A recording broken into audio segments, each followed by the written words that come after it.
532장이지요.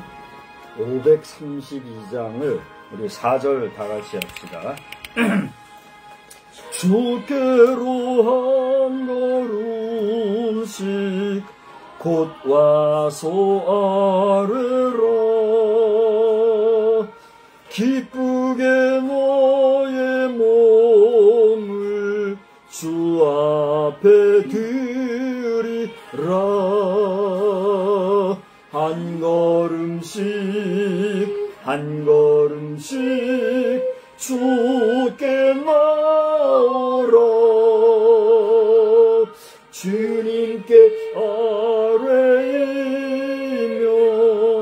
너 복을 받으리라. 값없이 주는 일에 너 거절 말아라. 아멘.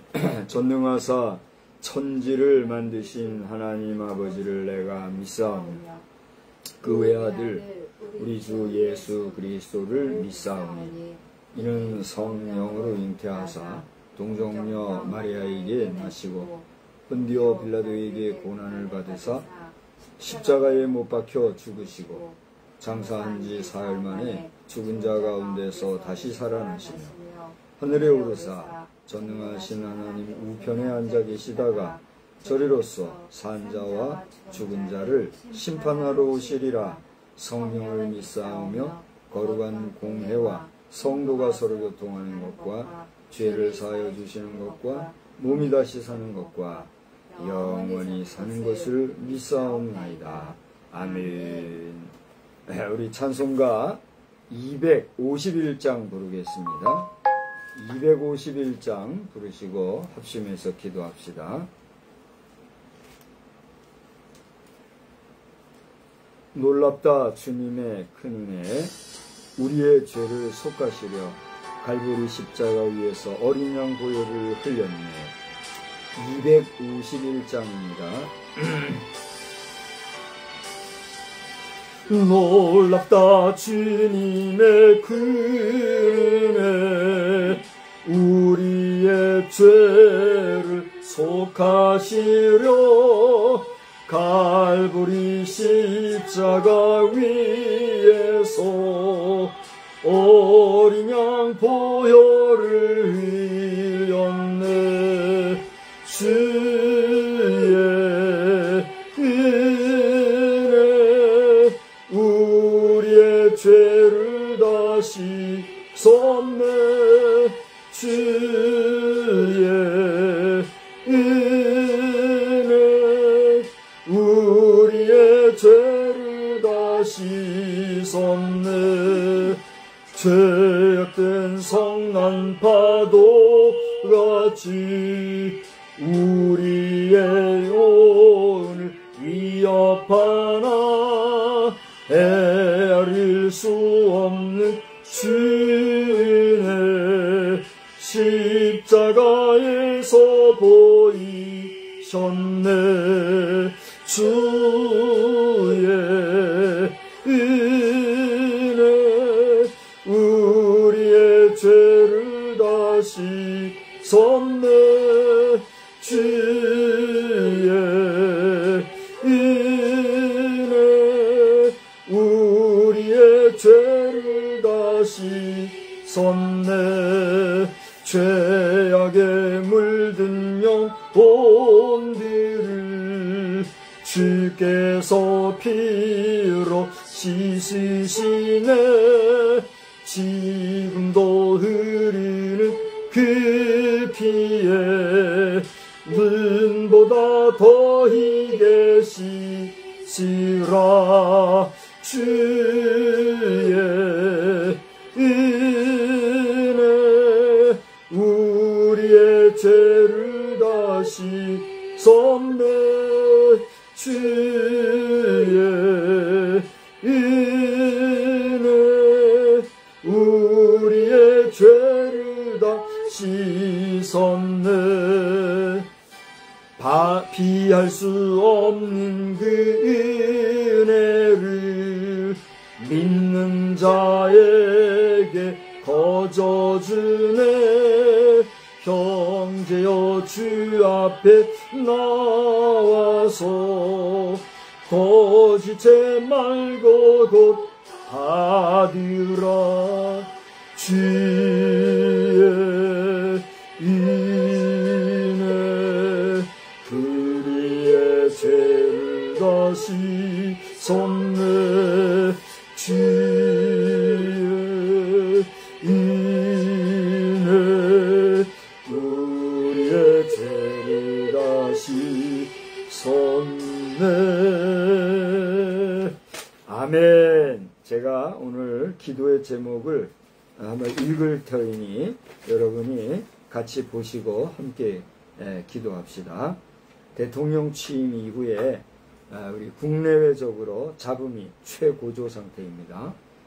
국가의 안정 정국을 위하여서 우리 함께 기도드립니다. 두 번째, 북교의 정치 군사적 도가 최악에 지금 이른 것 같아요. 하나님의 공의로 다스려 주시기를 기도하십시다.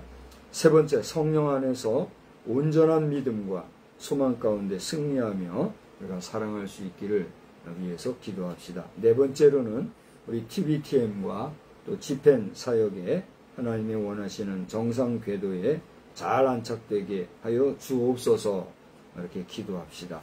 또 정형목 사모님의 영육간 평안을 위하여서 그리고 각 교회마다 세우심 받은 우리 거룩한 직분자들이 온전히 충성할 수 있기를 위해서 그리고 저의 영육간 강건함과 평강을 위하여 오늘 저녁 은혜 받기 위하여 다 같이 기도합시다.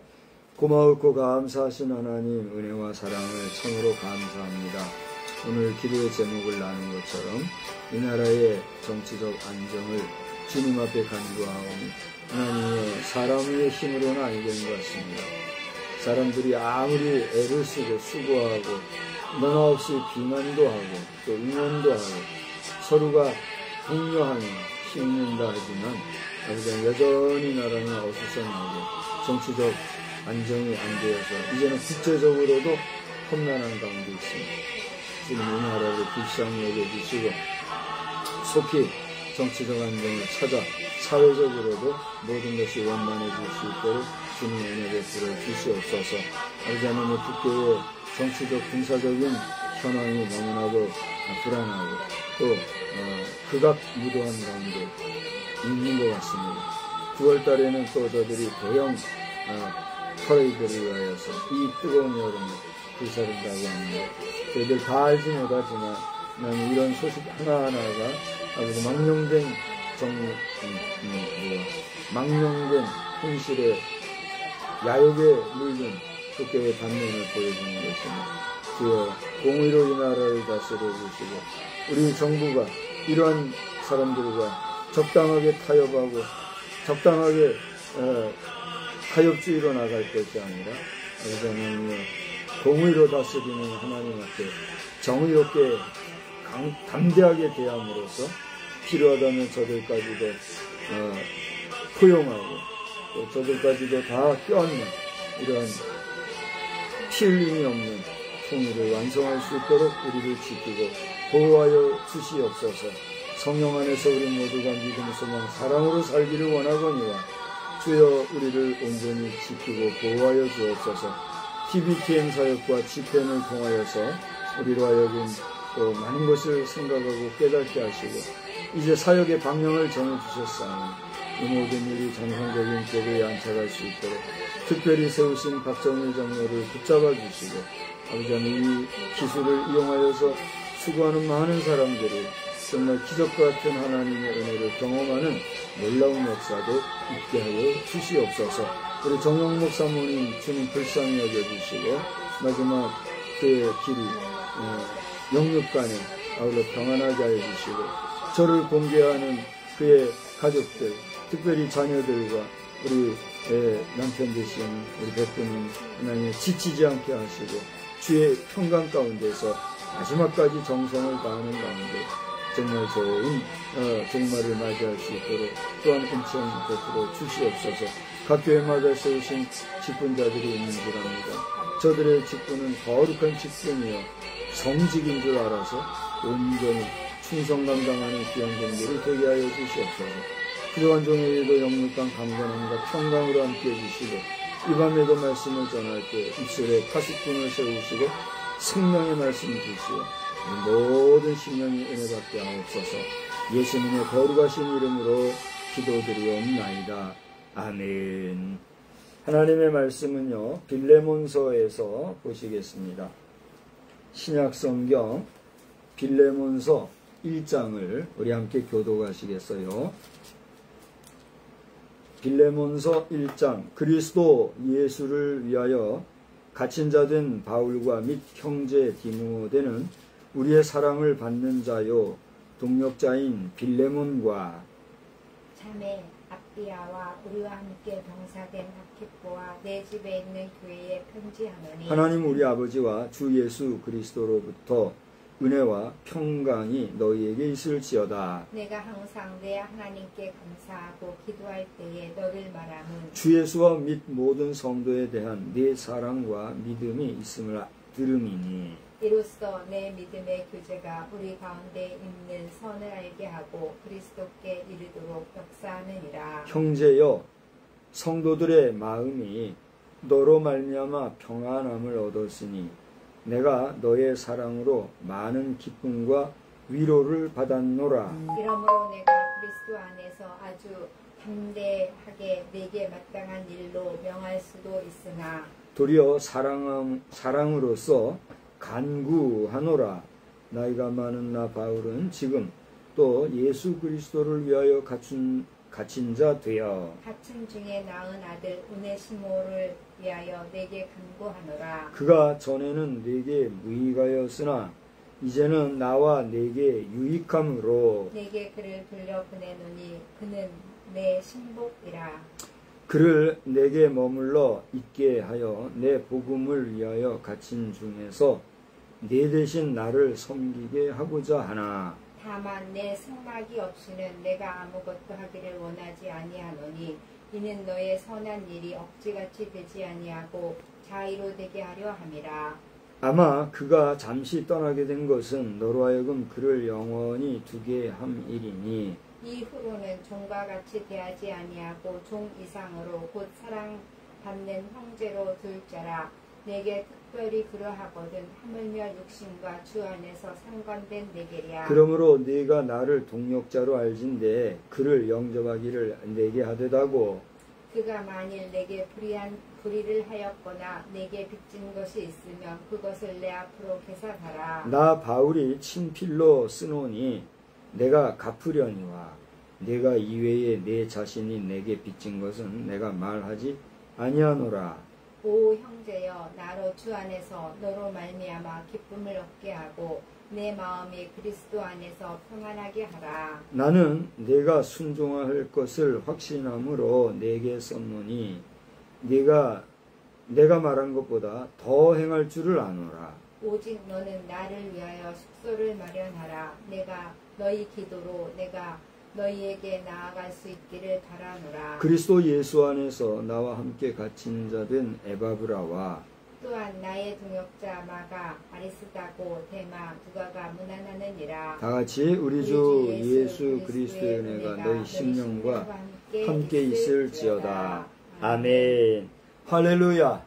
오늘 바울 사도가 빌레몬서를 통하여서 주 예수 그리스도의 은혜가 너희 심령과 함께 있을지어다 이렇게 축복 인사를 한 것처럼 미력하고 부족하나마 이 밤에 여러분에게 이와 같이 하나님의 은혜와 평강 가운데 주 예수 그리스도로 말미암는 은혜가 여러분과 여러분의 심령에 충만하시기를 우리 주님의 이름으로 축원합니다. 오늘 저는 용서라고 하는 제목으로 말씀을 전하고자 해요. 우리 한번 따라서 합시다. 용서라 하는 것은요, 이 지은 죄나 잘못에 대하여 꾸짖거나 또 벌하지 아니하고 조용히 덮어주는 것, 그걸 용서라고 한다. 우리가 이 용서의 단어적인 의미, 낱말의 뜻을 살펴보면 그렇게 해설이 되고 있는 것을 보게 돼요. 그러니까 누구나 사람이 잘못할 수 있잖아요. 그러나 그 잘못을 했을지라도 그 잘못을 꾸짖거나 그걸 드러내서 나무라지 아니하고 조용히 덮어주는 거. 그게 뭐예요? 용서다 이렇게 얘기한단 말이에요. 오늘날 뭐 다른 어떤 이야기들보다도 우리나라의 정치 현실을 보면 용서받기 어려운 사람들이 참 많은 것 같아요.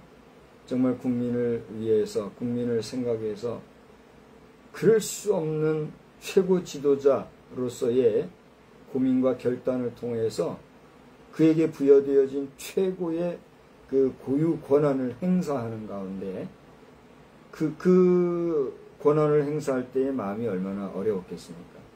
그러나 그렇게 해서라도 잘못되어진 것에 대해서 국민들을 계몽하고 깨우려고 하는 일을 하였던 사람을 집어넣어서 죄인 만들고 그 자리를 타고 올라서 이제는 이 나라의 주인 행세를 하는 현 정부와 정권과 또 그를 그렇게 주변에서 감싸고 돌면서 그와 더불어 이 나라의 온갖 중요하고 소중한 위치에서 권세를 지금 행사하고 있는 여러 사람들의 모습을 몰라치면 국민된 입장에서 용서하기가 결코 쉽지가 않습니다.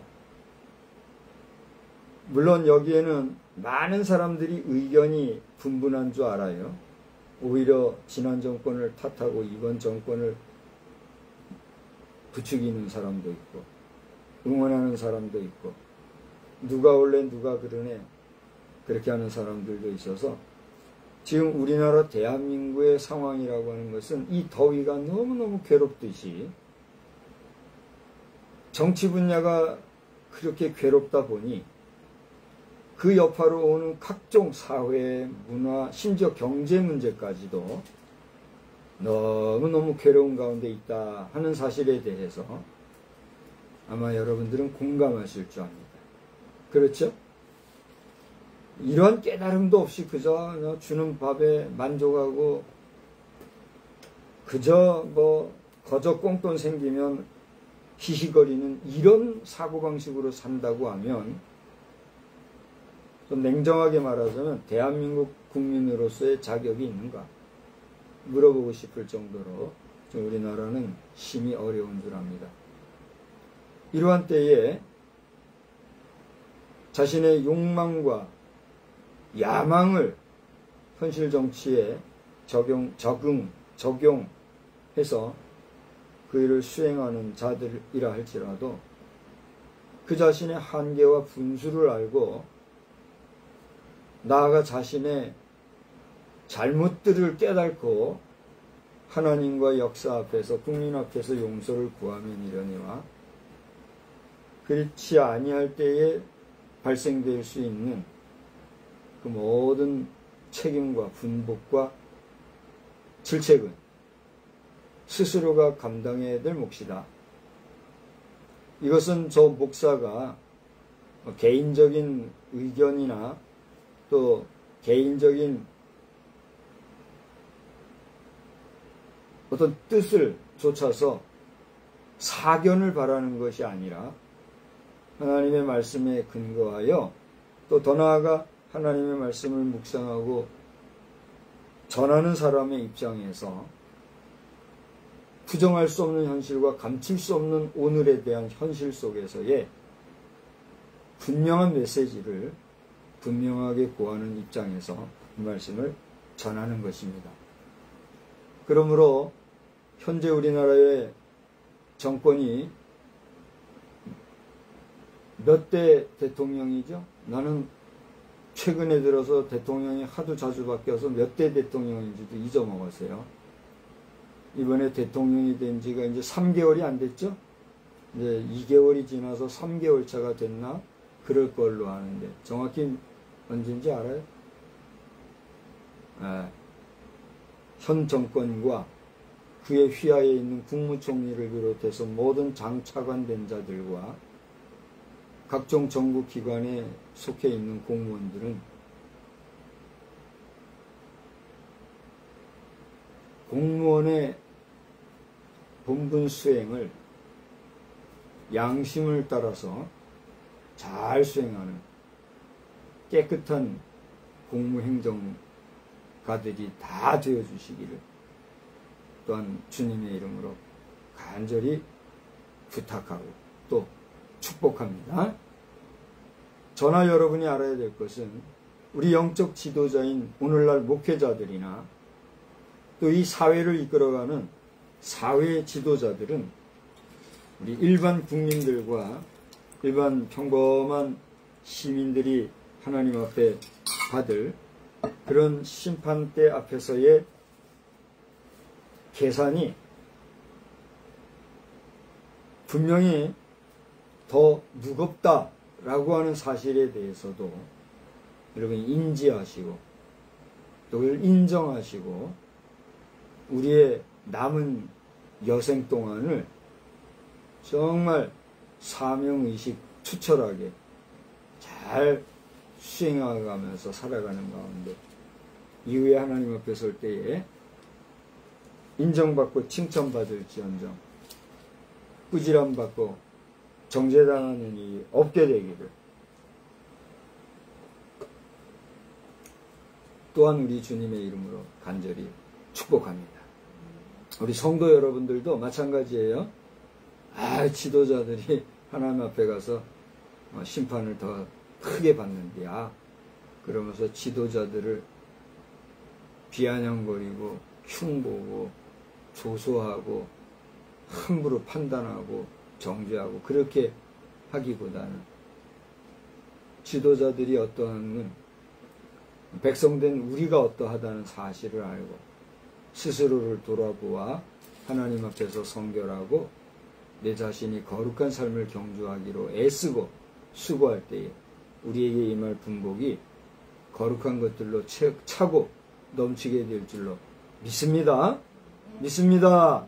예, 오늘 빌레몬서는요 바울 사도가 쓴 서신서들에 속해요.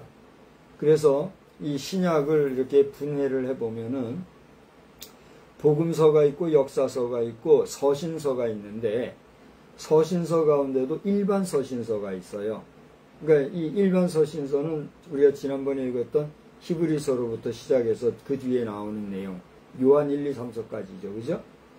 그리고 이 빌레몬서까지 그러니까 사도행전 다음에 뭐죠? 고린도전서죠. 고린도전서로부터 이 빌레몬서까지는 같은 서신서라도 바울이 쓴 바울 서신서다 이렇게 얘기를 해요. 그래서 고린도전서부터 빌레몬서까지의 저자가 누구라고요? 바울이다라고 하는 사실을 우리가 분명히 알 수가 있습니다. 그럼 바울이 직접 쓴 서신서 가운데서도 오늘 이 빌레몬서를 여러분이 지금 읽으셔서 알겠지만 이 서신서를 쓴 내용은 어디에서 쓴 서신서라고요? 옥중에서 쓴 서신서예요. 여기 보면은 8절 9절을 보니까 뭐라고 그랬어요? 내가 나이가 많은데 나이가 많은 나 바울은 지금도 또다시 예수를 위하여 갇힌 자들 뭐 갇힌 것을 자랑삼아 지금 얘기하는 것은 아니고 그죠? 바울 사도가 결국 감옥의 어거의 몸이 되었다는 것은 무엇 때문에 그렇게 되었다고요? 예수 복음 전하기 위해서 예수 전했다고 하는 예수가 하나님이시다. 예수가 하나님의 아들이시다. 예수가 우리를 구원하셨다. 예수가 메시아다 하는 이 원론적이고 원색적인 복음을 전했다고 하는 그 하나 때문에 그는 지금 어거의 몸이 되었단 말이에요. 그러니까 잘못을 저질러서 죄를 저질러서 감옥에 갇히는 자가 있는가 하면 분명히 그것이 죄가 아니라 하나님의 정의, 하나님의 공의를 실천한 것이지만 그 시대 사조에서는 역병과도 같이 인정받지 못함으로 말미암아 죄인이 된 경우가 있어요, 없어요? 있더라 라고 하는 것이에요. 좀 정치학적으로 얘기가 돼서 어떨지 모르겠지만 오늘날 우리가 윤석열 대통령이라고 하는 한 사람을 생각을 하게 되는데 현 정권에 따르면은 윤석열을 예찬하거나 윤석열을 옹호하는 자는 뭐가 될까요? 역적까지 삼아요? 이재명 대통령에게 묻고 싶어요. 윤석열 대통령을 옹호하고 그의 잘못이 없다고 말하면 역적인가요? 정말 그러한가요? 김민석 국무총리에게 물어보고 싶어요. 정말 그렇습니까? 윤석열 대통령이 그렇게 역적이 될 정도로 죄를 진 게 맞습니까? 그런 현 정권과 국무총리가 저 북한 공산주의자들을 향하여서 너희들은 6.25 사변의 괴수요, 대한민국을 향해서 너희들은 아직도 용서를 구하지 않았고 아직도 너희들은 반성하지 않았다라고는 말을 할 수 있는 지도자입니까? 우린 그걸 알아야 합니다. 저 북한 공산주의자들이 우리의 적수가 아니라고 말하는 지금 통일부 장관이 됐다고 그러죠. 정동영을 비롯하여 현 내각들,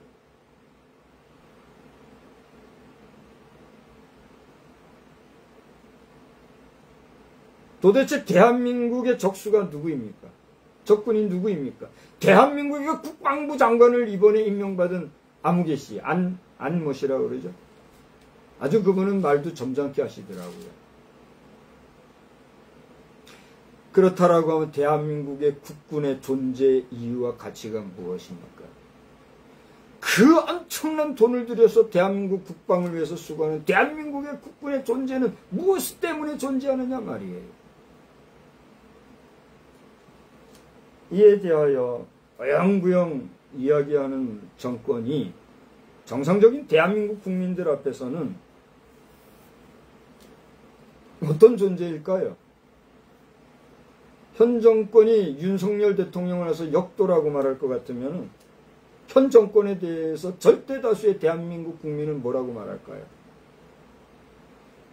아마 역도라는 단어보다 더 험악한 말이 있다면 그 말이 되지 않겠습니까?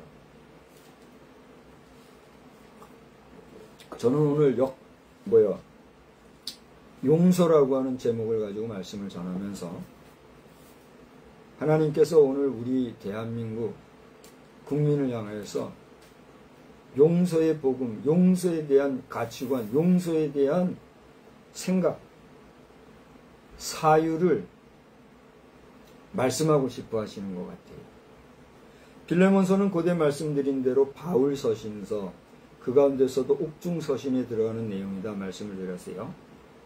우리 박근혜 전 대통령께서도 옥중에서 많은 서신을 주고받은 일이 있는 걸로 알아요.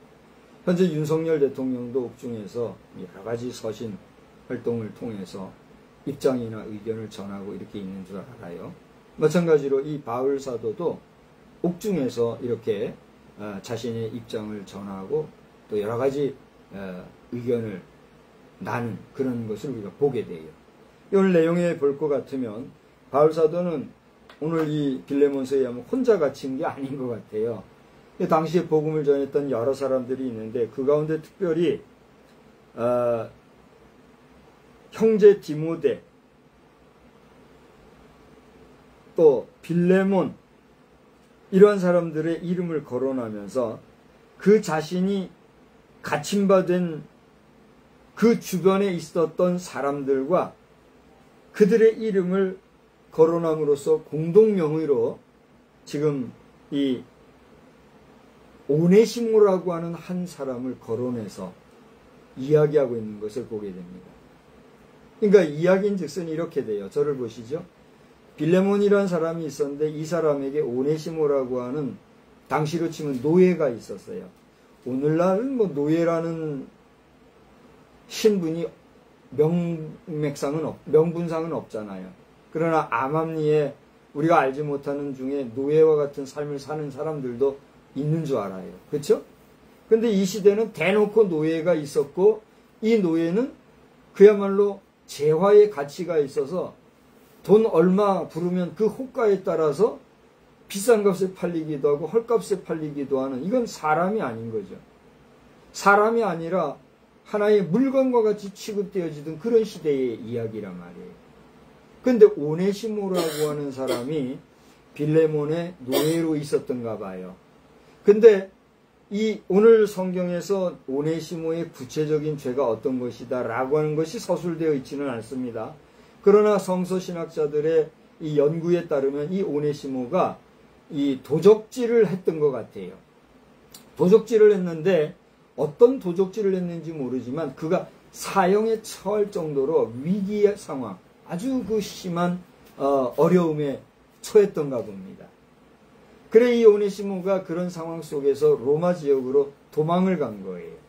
도망을 가서 거기에 있는데 잘 봐봐요. 이 시민의 수가 적은 지역에 사는 사람들하고 시민의 수가 많은 대도시에 사는 거하고 뭐 꼭 그런 건 아니지만 어떤 사람을 특정할 경우에 그 특정인을 찾아낼 경우의 수는 어떤 경우가 더 높을까요? 당연히 인원이 적은 지역에 사는 사람이 드러날 확률이 높잖아요. 그래서 많은 사람들 곁에 가 있으면은 별변 수단을 해가지고 그래도 다 잡아내요. 그래도 그죠? 이번에도 뭐 아버지가 아들을 사제총으로 쏘아가지고 실제로 살인을 한 일이 있었다면서요. 벌써 며칠 전에 그 일이 있었대요. 근데 저는 이제 TV 없이 살다 보니 뒤늦게서나 이 소식을 오늘서 제가 접해고 깜짝 놀랐는데, 자, 이 나라가 지금 이렇게 돼가는구나. 가슴이 좀 아팠어요. 자, 그런데 그 사람이 그렇게 아들을 살인하고서는 도망을 쳤대요. 자, 도심지로. 근데, 저를 보세요. 3시간 만에 검거됐대죠. 3시간 만에 검거됐대요. 그러니까 오늘날 우리 현대 문명 사회 속에서는 숨을래야 숨을 수 있어요, 없어요? 감출래야 감출 수가 없어요. 지금 우리나라에 뭐 현재 거주하고 있는 지역의 주민등록상 현재 거주하고 있는 사실 여부에 대해서 신고하는 그런 기간 중에 있다면서요. 7월 21일부터 8월 31일인가요? 그 안에 뭐 한다면서요. 저도 이 지역에 다니면서 면사무소나 주변에 그 프랜카드가 붙은 걸 봤어요. 근데 말이에요, 공무행정하는 사람들이 이런 식으로 소극적으로 홍보해서 될까요? 이장, 통장 이런 분들이 계신데 그분들은 평소에 그런 거 한 번 언급도 안 해주고 주민들이 알지도 못하고 이렇게 하는데 우리 모르는 사이에 그냥 흐지부지 시간이 지나가잖아요. 그 책임을 누가 갚을 것이요?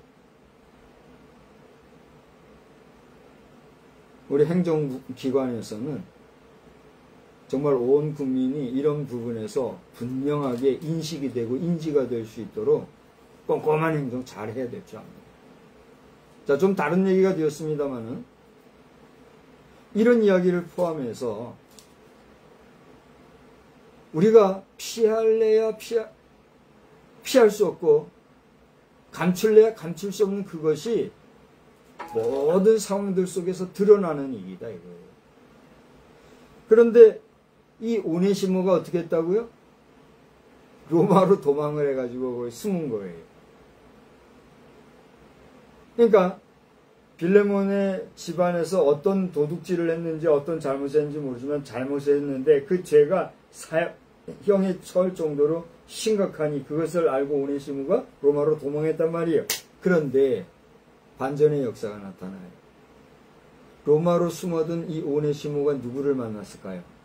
바울을 만난 거예요. 할렐루야. 그러니까 이 오네시모도 복이 많은 사람이에요. 바울을 만났는데 그가 바울을 만났다는 것은 뭘 만났다는 걸까요? 복음을 만난 거예요.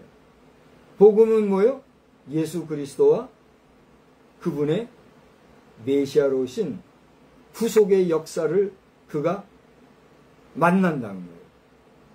그가 예수를 만나고 그의 죄를 회개하고 바울 앞에서 그리스도인이라 인침을 받았을 때에 비로소 바울은 누구를 보증하게 됐어요? 이 오네시모를 보증하게 된 거예요. 그의 구원함 받은 사실을 인정하고 그의 사법적인 잘못에 대해서도 이제는 누가 감당하겠다? 바울 사도 자신이 보증하고 감당하겠으니 그가 지은 죄와 그가 지은 물질적인 보상의 관한권은 누구에게 돌려라? 나에게 돌려라. 이런 얘기를 하고 있는 거예요. 오늘 여러분 읽어보셔서 알겠지만은 어떤 얘기가 있느냐면 한번 봐봐요. 18절 보세요.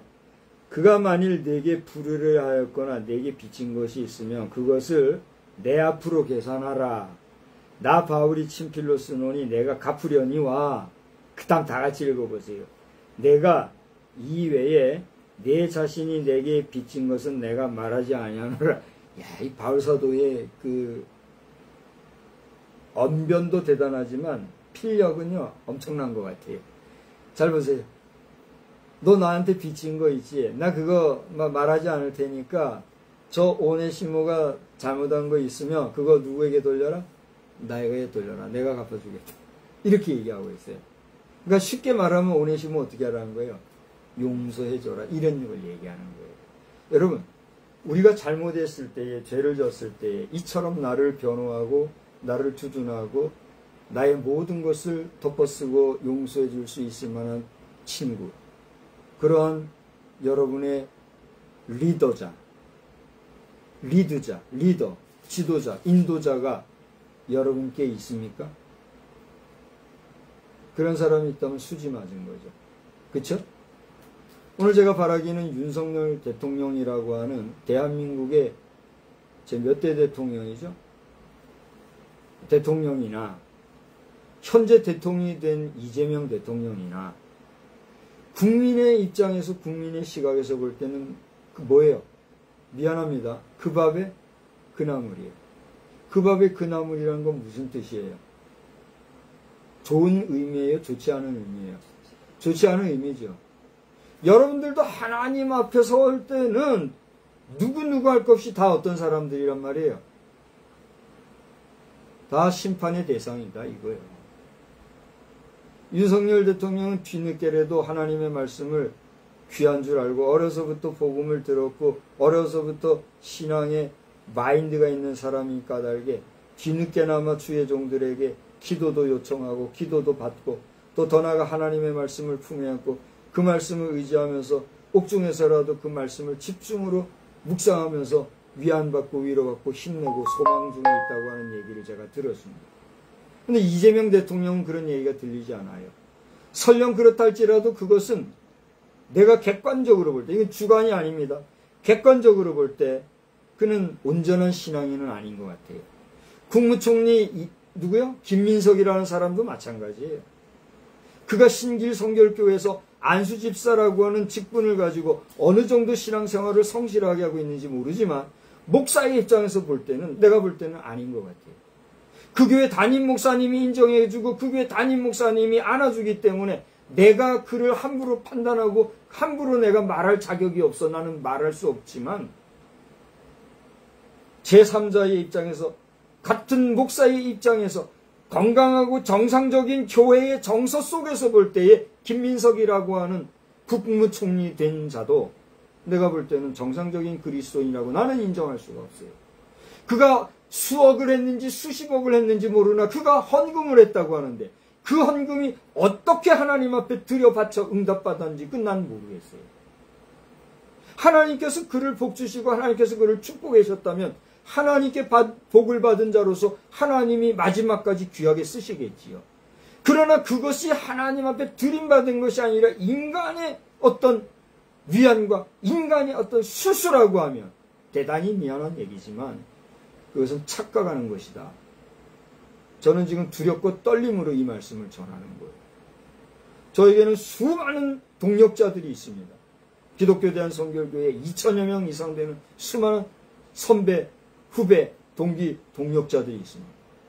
그 많은 동력자들이 정상적인 건강한 목회 활동을 하고 있는데 나는 교회도 하나 없는 무인 목사예요. 교회도 하나 없어서 가정에서 그저 가정재단이나 지키고 있는 무명한 자입니다. 그런 내가 이런 얘기를 할 때 이게 씨알이 맥히겠어요? 한번 얘기해 보세요. 제가 오늘 이 던지는 이 메시지가 정상적으로 우리 모든 동력자들에게 수긍이 되고 수많은 정상적인 교회들의 목회자들에게 이 메시지가 용납이 되겠냐고요. 아마 저를 향해서 좀 미친 또라이 아니야? 설교 중에 이런 용어를 써서 안 됐습니다만 목사라고 뭐 그런 말 안 하는 줄 아십니까? 그보다 더 심한 말을 하는 사람들이 많아요. 근데 노골적으로 그렇게 말할 수도 있다는 얘기죠. 그래요, 안 그래요? 그러니 나는 두렵고 떨려요. 그러나 그럼에도 불구하고 내 속에 있는, 저는 믿습니다. 제가 오늘 입을 열어 전하는 이 메시지는 성령이 나에게 감화 감동을 주셔서 거룩한 주의를 준행하고 준수하는 이 저녁 예배를 이끌면서 말씀을 증거하는 그러한 입장에서 말씀하게 하신다라고 하는 그런 거룩한 감동으로 제가 얘기하는 거예요. 이 때문에 특정 인물의 이름을 거론해서 얘기해서 개인적으로 비난성 발언이 될 것 같아서 안 됐지만, 김민석이라 하는 국무총리 자신도 하나님 앞에서 온전하다면이려니와 그렇지 못하다고 하면 주의를 지키는 일과 나란 일 핑계들 대지 마요.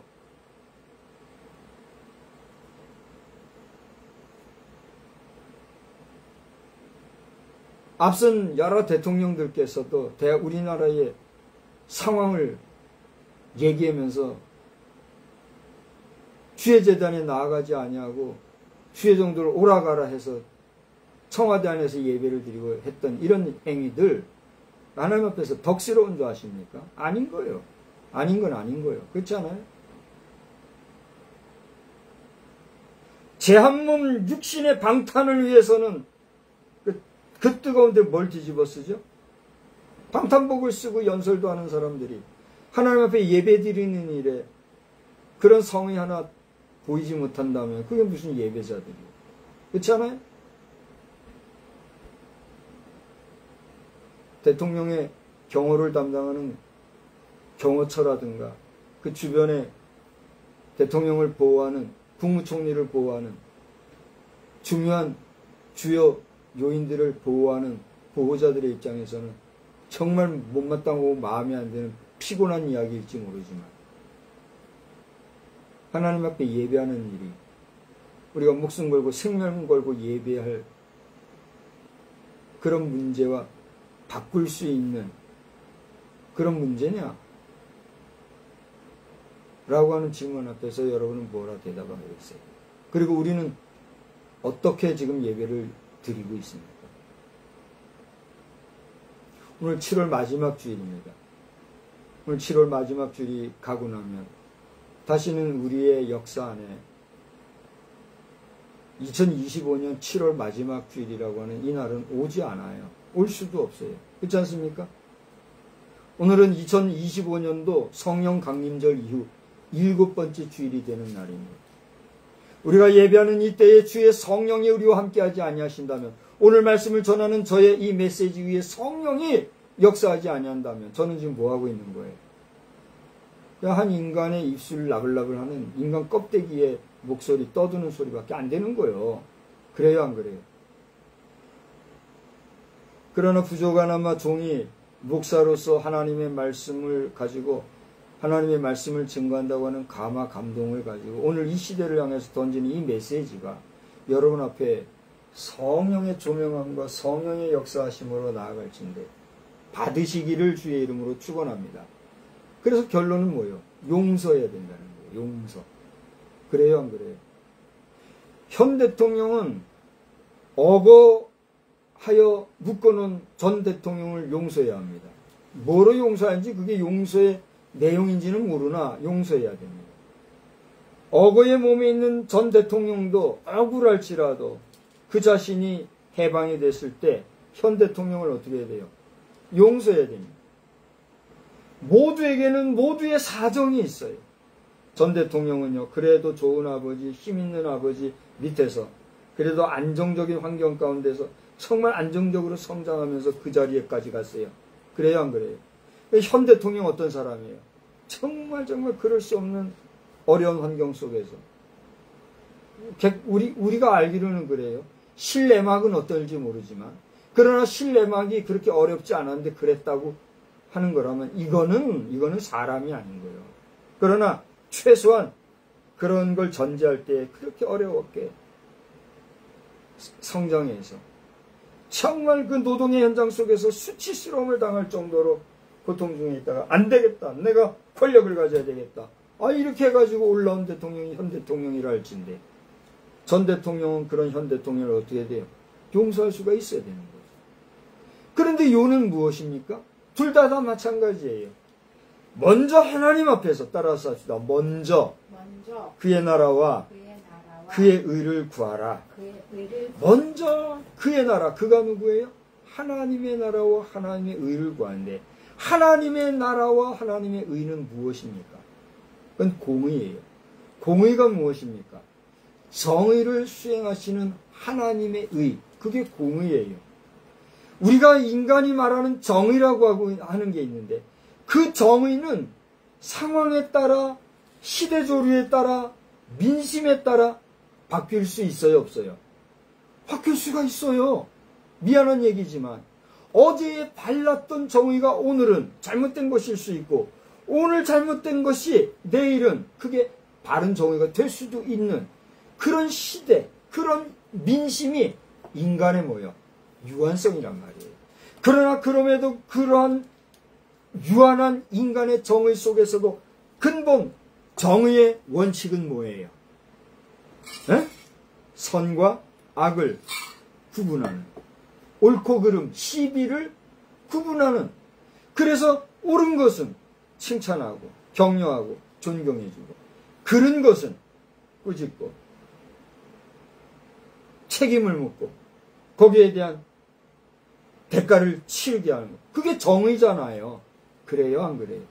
그러한 인간 세계의 유한한 정의조차도 근본이 그러한 것인데, 그러한 인간의 정의마저도 정의로 다스리는 것, 그게 뭐예요? 하나님의 공의다 이거예요. 그래서 먼저 하나님의 나라와 그 의를 구하라는 건 뭐예요?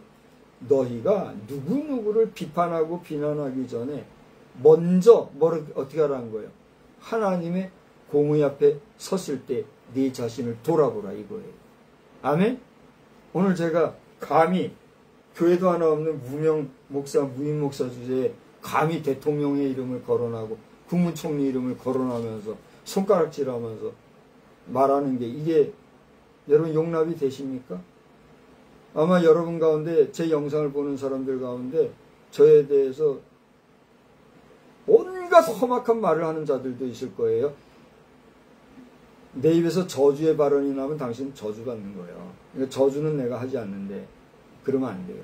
회개해야 돼요. 목사가 저주하고 남 함부로 비난하는 자요? 아니요. 목사는 그 말에 대한 책임을 지는 자이기 때문에 그걸 아는 나는 함부로 저주하지 않아요. 목사는 제사장반열 속에서 축복하는 자예요. 그러니까 나는 축복을 해야지 저주하지 않아요. 그러한 목사를 향해서 삿대질하고 돌을 던지는 자들은 하나님이 당신들을 다스리는 거예요. 하나님을 두려워해야 돼요. 그러니까 말 함부로들 하지 마요. 목사가 오늘 나라의 대표적인 지도자를 비난하려고 이런 얘기 아니냐? 아니다 이거예요. 하나님께서 오늘 여러분에게 전하는 이야기는, 메시지는 용서하라는 거예요. 누가 누구를 어떻게 했듯이 우리 주님이 우리 인간을 위해서 대신 피 흘려 죽으시면서까지 우리 인간의 죄를 어떻게 했듯이 용서했듯이, 이게 용서라는 거예요. 그래서 오늘 내용에서 바울 사도가 빌레몬을 향해서 얘기하고자 하는 건 용서해라, 용납하라, 나를 위해서 용납하라. 여기 봐봐요. 12, 13절에 보면 이 오네시모를 바울 사도가 가까이 두고 쓰고 싶었나 봐요. 이렇게 가까이 옆에 두니까 뭐 과거에 뭔 잘못했는지 몰라도 아주 잘 하거든요. 그러니까 내가 쓰고 싶은 거예요. 그랬는데 내가 그렇게 하고 싶지만 오히려 내가 이 사람을 돌려보내는데, 왜 그러냐? 내가 그렇게 하고 싶어도 내 승낙이 없이는 내가 그렇게 할 수 없으니까, 내 임의로 하지 아니하려고, 내가 억지로 이걸 만들려고 하지 아니하고 자연스럽게 되게 하려고 내가 이렇게 하는 것이다. 그러면서 이제 나를 이제 너에게로 보내니까 이 오네시모가 나를 떠난 거잖아요. 그죠? 나에게서 떠난 이 사람을 내가 영원히 네 곁에 두고 그렇게 하지 말고, 내가 너를 용납하고 너도 나에게 빚진 것이 있듯이 이 사람이 빚진 것 나한테 대신 다 계산하고 이 사람을 주의 일할 수 있는 사람이 되도록 네가 용납해라. 이걸 얘기하는 거란 말이에요. 그러니까 오늘 저는 이런 말씀을 이제 예수님이 우리에게 하신 말씀으로 잠깐 넘어가서 생각하고 말씀을 마치려고 하는데, 감히 이 나라의 지도자, 대통령을, 국무총리를 거론하면서 여러 말 한 것은 오만하게, 교만하게 제가 함부로 하려고 하는 그런 의식이 아니라, 내가 그럴 자격도 없잖아요. 하나님의 말씀에 있다가요, 이 땅에 지금 수많은 국민들이, 대한민국의 절대 다수가 지금 고민하고 괴로워하고 힘들어하고 어려워하고 초관심 중에 있는 게 뭐요? 이 정치거든요, 지금. 뭐 아니다 하고 우리 목회자들 가운데 뭐 강단에서 정치가 어쩌고 헛소리 하는 이런, 미안해요. 나 그냥 말 함부로 할게요. 이건 내가 하는 게 아니야. 찌끄레기 같은 목사들 말이야. 우리 목사들 그딴 소리 해봐야 지금 온 성도들의, 온 국민들의 초미의 관심사는 어디에 있어요? 저도 걱정한다, 말한다고. 걱정하지 마요. 우리나라 정치에 있단 말이에요, 지금. 그렇잖아요? 국민이 정치에 신경 안 쓰고 일상에서 살 수 있도록, 편안하게 살 수 있도록 한, 그게 정치지. 정치가 국민을 염려해 주는 게 그게 정치지. 국민이 지금 정치를 걱정하고 있는 거 아니에요? 저를 한번 봐보세요. 지금 민심이 그래요, 안 그래요? 그것만 얘기해 줘 봐요. 제가 하는 이 이야기가 내 개인적인 주관적 얘기예요. 객관적으로 많은 사람들의 민심이에요. 제가 듣고 싶어요. 얘기해 봐요. 어떤 것 같아요? 잘 모르겠어요? 모르면 좀 한번 보세요. 그러니까 일반인들은 이런 얘기를 쑥덕쑥덕은 하지만 대놓고 저와 같이 이렇게 말 못하잖아요. 그러니까 그걸 대변하는 이 심정으로 지금 목사니까 강단에서 공적으로 외치는 자리니까 이렇게 얘기하는 거예요. 그러니까 목사가 이런 얘기했는데 이 얘기에 대해서 잘 듣고 하나님 앞에 바로 서면 모두가 어떻게 돼요? 복인 거예요.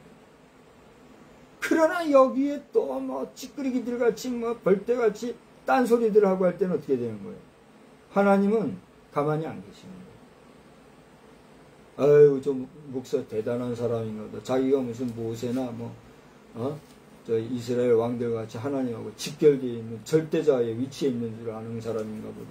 또 이렇게 비아냥거리는 사람들도 있을 수 있어요, 없어요? 희한하게요. 그렇게 하는 사람들은 동력자들 가운데 그런 사람이 더 많더라고요.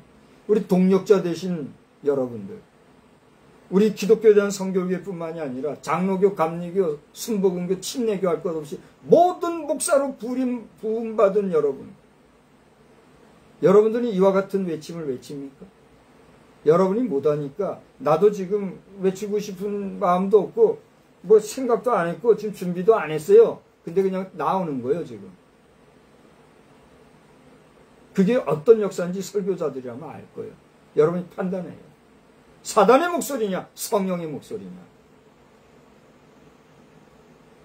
우리 지금 한국의 기독교 역사 가운데 정말 그 개대하여서 신앙이 제대로 전승되어 그 신앙의 믿음의 가정이 깊이 뿌리 내리고 있는 신앙의 가정이 그렇게 많지 않다고 그래요. 그럼 무슨 얘기예요?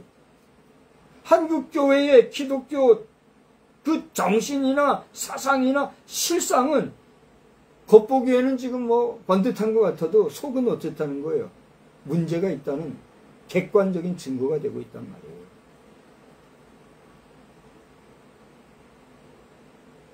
그런 줄 알아서 오늘 부족한 종이 용서라는 제목을 가지고 말씀드린 이 말씀이 표현력에 있어서 과격하거나 무지하여서 여러분에게 시험거리가 됐다면 그 모든 시험되는 언어들에 대한 생각이 여러분에게서 사라지기 바랍니다. 다만 이 메시지 안에서 우리가 용서해야 될 이유와 내가 용서해야 될 내용과 근거와 그 모든 상황들, 정황들을 오늘 예수님이 하신 말씀을 잠깐 살피면서 마치려고자 하는데, 여러분 그 잘 아는 마태복음 5장과 6장으로 이제 다 가보시기 바랍니다.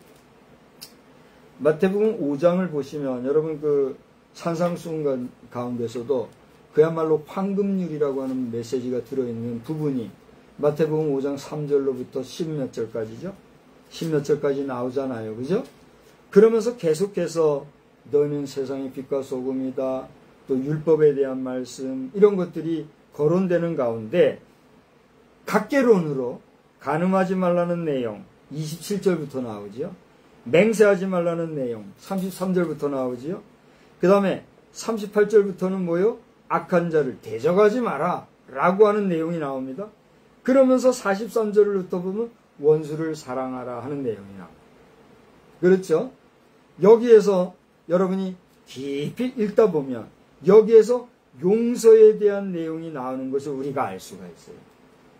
그런데 이런 용서에 대한 내용을 예수님이 그냥 언급하신 것만이 아니라 6장을 지나가다 보면 6장에서 어떤 내용이 나와요? 예수님의 제자들이 예수님께 나와서 기도하는 법을 가르쳐 달라 그런 내용이 나와요. 그죠? 그때 예수님이 너희는 이렇게 기도하라 하는 말씀이 나오죠. 그게 어디에 나와요? 마태복음 6장 9절이죠? 5절? 아니 그러니까 이 5절 6절에 이제 또 너희는 이렇게 기도하라는 내용이 이제 구체적으로 나오는데 그러면서 핵심적으로 가르쳐준 기도 내용, 기도문, 주기도문이라는 내용이 나오는 게 있잖아요. 그게 9절이잖아요. 9절서부터는 너희는 이렇게 기도하라 하는 내용이 나오는데 여러분 잘 아는 내용 뭐예요? 하늘에 계신 우리 아버지요. 오늘 제가 대표기도 담당이지요. 낮 시간에 제가 오늘 대표기도 담당이었는데 내가 기도해야 될 시간인데 우리 함께 주님이 가르친 기도로 하자 그래서 주님 기도했잖아요. 제가 오늘 입을 열어서 기도하려니 입이 안 열려요. 뭐라고 기도해야 될지 기도가 안 떠올라요. 이게 실제 상황이에요. 우리가 기도한다는 게요. 내가 하는 것 같아도 안 그래요. 주의 영이 내게 기도하게 하셔야 내가 기도가 되는 거지. 주의 영이 내게 임하지 않았는데 내 힘으로 짜내가지고 뭐 기도하고 뭐 그게 기도가 아니더라고요. 공감이 되세요? 이해가 되세요? 이해가 되면 기도가 뭔지 조금 이제 아는 거죠. 근데 기도가 안 되는 거예요. 그래서 어찌하오리까 하는 겁니다. 주님이 가르친 기도가 있잖아요. 같이 기도해라. 근데 그렇게 기도한 거예요. 근데 그 기도해 보니까 어떤 내용이 있어요? 여러 가지 말씀이 있는데 다 각설하고 여기 보세요.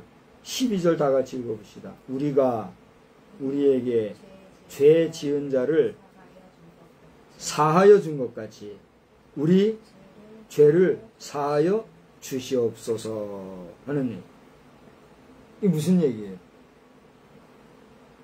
아까 바울 사도가 내가 너에게 쉽게 말하면 다 용납해 준 게 있지 않느냐. 그런 것처럼 너도 오네시모를 용납해 주고 혹시라도 부비가 다 들면 어떻게 해라. 나에게 돌려. 이렇게 얘기해 줌으로써 결론은 뭐예요? 오네시모를 용서해 줘라. 이런 얘기한 거잖아요. 기절 보세요. 용서해 줘. 이렇게 한 거보다 이렇게 애들러서 얘기한 그 용서해 주라는 내용. 에? 결론은 용서해 주라는 거잖아요. 여기 그게 그 내용이에요. 내가 누구에게인가 죄를 용서해 준 것처럼 우리를 용서해 주십시오라는 의미를 역설적으로 우리가 읽어보면 어떻게 돼요? 내가 누군가 용서한 것이 없으니 당신도 나를 용서하지 마십시오. 이렇게 되는 거예요. 그래요, 안 그래요? 우리가 누군가 용서하지 못하면 나도 용서받을 수 있어요, 없어요? 없다는 거예요. 그러니 어거의 몸이 있는 대통령이라 할지라도 억울할지라도 현재 대통령은 어떻게 돼요? 용서하고 용납할 마음을 가져야 되는 거예요. 현재 대통령도 마찬가지예요. 적대시 삼아가지고 집어넣어가지고 막 잡아먹으려고 할지라도 그 용서하는 마음으로 당신의 잘못을 인정할 거 인정하면서 깨끗하게 용서해주고 화목하야 서로가 어떻게 해요? 사는 거예요. 그래야 국민이 어떻게 해요? 비로소 마음이 놓이는 거지. 이거 뭐 그냥 머리에 있는 사람들 맨날 싸우면 국민들이 어떻게 되겠어요? 골치 아프지 않겠어요? 그러니 그걸 노려보고 있는 적북한 공산 괴뢰 도당들 어떻게 하겠어요? 개뿔도 없는 주제에 원자폭탄 하나에 저 지하에 두더지 마냥 들어가가지고 수석거리는 그런 기술 하나 가지고 말이죠. 대한민국 알기를 뭐처럼 알고 6.25 사변의 주동자들이 말이죠. 한 번도 대한민국과 국제사회 앞에서 용서 구하지 못한 내가 할 수 없이 말하는 거예요. 저주의 백성들 말이에요. 그 북한 동포들을 다 노예화시킨 소수 간신배 무리들. 에?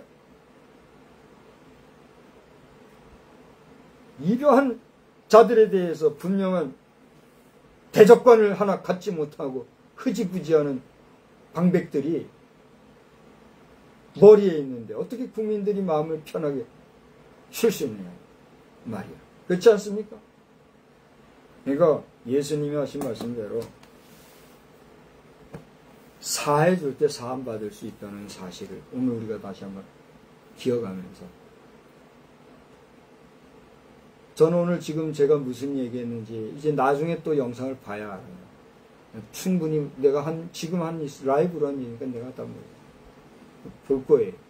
여러분이 오늘 메시지를 들을 때 판단하시어서 무엇이 문제인가, 문제가 있다면 문제가 되는 내용을 밑에다 써주세요. 그러나 이것이 하나님이 부족하지만 종을 통해서 우리 시대에 적절하고 유효하게 분명히 우리가 한번 짚고 넘어가야 될 각성제와 같은 메시지로 인정이 된다면 주님이 우리를 용납하고 용서하신 것 같이 우리가 온 백성이 서로 용납하고 용서하면서 주의 의와 주의 의를 구하며 먼저 그의 나라와 그의 의를 구하는 가운데 하나님의 은혜와 은총을 사모하고 구하는 우리가 되어야 될 줄로 믿습니다. 아멘. 저는 오늘 낮 시간 여러분 앞에 간단히 그 얘기했죠. 하나님 앞에 바람을 구하십시오. 그랬잖아요. 그리고 보통 비가 안 올 때는 막 비를 구하는 경우는 있잖아요. 그죠? 바람이 없다고 하나님 앞에 바람을 주십시오. 기도한 적은 없었던 것 같죠. 근데 저는 이번에 바람도 하나님 앞에 구해야 되는구나 이런 마음이 들더라고요. 무더위에 피하려고 에어컨이 있으니까 됐지 뭐 이런 정도로 우리가 살 것이 아니라 하나님 너무나도 이 땅이 지금 메마르고 무덥고 바람 한 점 없어서 괴로우니 이 땅에 적절한 바람도 불게 해주셔서 이제는 이 더위도 물러가게 해주시고 하나님께서 이 땅이 무더위로 말미암아 괴로움당하지 아니하도록 긍휼과 자비를 베풀어 주옵소서. 이 정치적인 부분에서도 정말 이 여름철 무더위와 같이 무더운 이러한 정치 투쟁의 모습이 가라앉게 하여 주옵소서. 누가 기도해야 될까요? 저만 기도해요? 저는 그렇게 기도하는 마음도 있고 기도하고 있기 까닭에 이 말씀을 드리는 거예요. 누가 기도해야 되겠어요? 기도해요.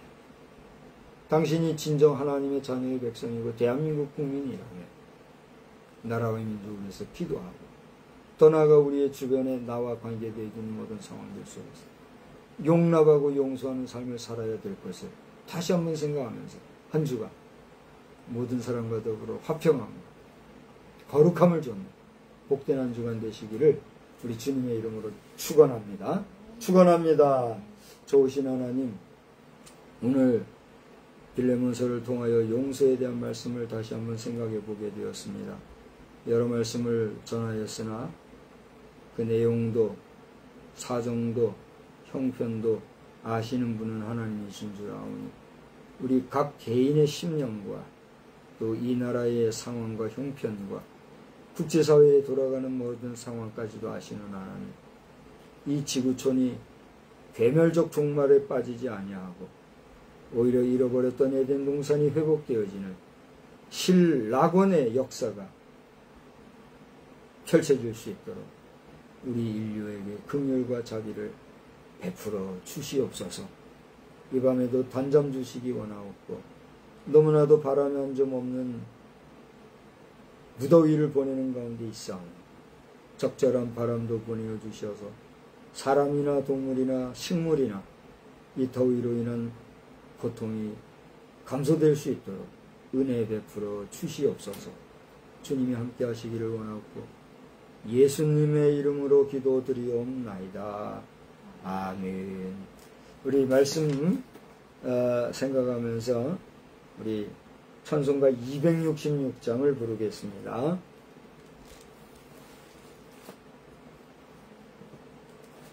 266장 주의 피로 이룬 샘물 참 깊고 넓도다. 주의 피로 이룬 샘물 참 깊고 넓도다. 구원하는 그 신능력 더 찬송할지라. 찬송하세 주의 보혈 그 샘에 지금 나아가 죄의 깊이 빠진 이 몸 그 피로 씻어 맑히네. 죄악 세상 이김으로 거룩한 길 가는 나의 마음 성전 삼고 주께서 계시네. 찬송하세 주의 보혈 그 샘에 지금 나아가 죄의 깊이 빠진 이 몸 그 피로 씻어 맑히네. 주 예수를 깊이 아는 놀라운 그 은혜 하늘나라 즐거움이 매일 새롭도다. 찬송하세 주의 보혈 그 샘에 지금 나아가 죄의 깊이 빠진 이 몸 그 피로 씻어 맑히네. 이제는 성부와 성자와 성령님의 거룩하신 은혜와 용서해 주시는 은총과 또 용납하시고 이끌어 주시는 그 은혜의 역사가 우리를 대하여 해롭게 한 자들조차도 용서하기를 다시 한번 다짐하고 돌아가는 우리 모두 위에 이제로부터 영원히 함께 계실지어다. 아멘. 아멘. 주여.